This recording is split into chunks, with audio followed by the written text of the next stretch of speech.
একটা অপরিচিত নাম্বার থেকে কল আসছে। হ্যাঁ, অফিস থেকে কল দিছিল মনে হয়। আপনি ফোনের পাসওয়ার্ড চেঞ্জ করছেন তাই না?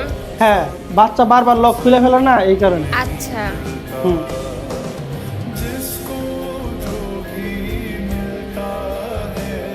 কি হয়েছে? আমাকে কখনো ধোকা দিয়েন না প্লিজ।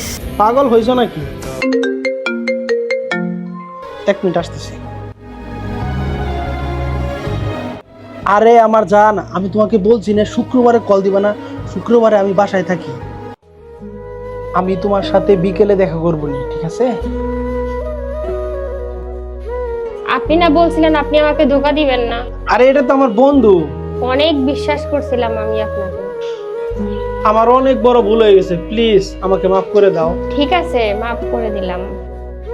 তো একটা কথা মনে রাখেন, মুখ দিয়ে তো খুব সহজেই মাফ করে দেওয়া যায়, কিন্তু অন্তর থেকে মাফ করতে সারা জীবন লেগে যায়।